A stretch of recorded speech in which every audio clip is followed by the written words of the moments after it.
महाभारत का युद्ध समाप्त होने के बाद अपने पुत्रों के मृत शरीर को देखकर गांधारी बहुत दुखी हो गए।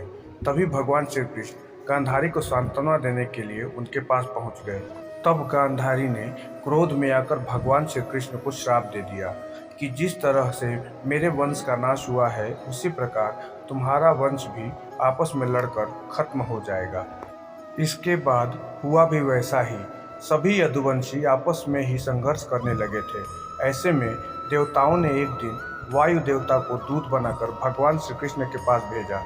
वायुदेव ने भगवान श्री कृष्ण से कहा कि हे प्रभु, देवताओं ने कहा है कि आपने पृथ्वी पर फैले पाप का अंत करने के लिए अवतार लिया था, जो कार्य अब पूरा हो गया है। तो प्रभु, अगर आपकी इच्छा हो तो आप अपने लोक वापस आ जाएं। इस पर भगवान श्री कृष्ण ने कहा कि जब तक सभी यदुवंशियों का अंत नहीं हो जाता तब तक पृथ्वी का भार कम नहीं होगा। मैंने इनके अंत की व्यवस्था कर दी है। मैं केवल 7 दिनों के अंदर भूलोक का त्याग कर दूंगा। वहाँ श्री कृष्ण के देह त्याग के बारे में बात करें तो जरा नाम के एक शिकारी ने मृग समझकर श्री कृष्ण पर विष युक्त बाण चला दिया।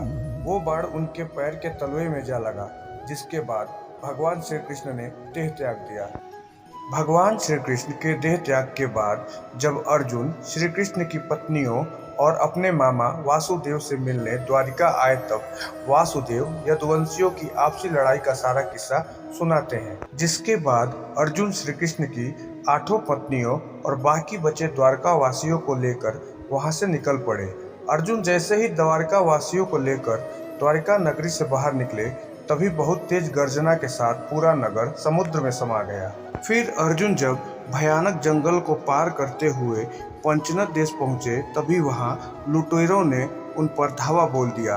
अर्जुन बार बार मंत्र बोलकर दिव्यास्त्रों को बुला रहे थे, लेकिन दिव्यास्त्र प्रकट नहीं हुए। अर्जुन का दिव्य गांडीव भी सामान्य धनुष जैसा बन गया। महाभारत युद्ध में पूरी कौरव सेना को पराजित करने वाले अर्जुन आश्चर्य में थे कि उनकी शक्तियों को क्या हो गया है। जिस तरकश में बाण कभी समाप्त नहीं होते थे, लुटेरों ने उसे भी तोड़ दिया और अर्जुन को पराजित करके द्वारिका की स्त्रियों और धन संपदा को लूटकर चले गए। अर्जुन जैसे तैसे यदुवंश की बची हुई महिलाओं और बच्चों को लेकर इंद्रप्रस्थ पहुंचे। इसके बाद अर्जुन इंद्रप्रस्थ का राजा श्री कृष्ण के प्रपौत्र वज्रनाभ को बना देते हैं और भगवान श्री कृष्ण की 8 पत्नियों में से रुक्मिणी और जामवंती अग्नि में प्रवेश कर जाती हैं। वही सत्यभामा तथा अन्य देवियां तपस्या करने वन में चली जाती हैं। ये सब देखकर अर्जुन शोक में डूब गए और रोने लगे।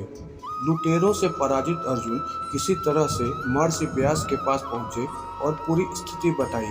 तब व्यास जी ने बताया कि दरअसल तुम जिस शक्ति की बात कर रहे हो और जो कुछ शक्तियां तुम्हारे पास थी, वह तो तुम्हारी थी ही नहीं।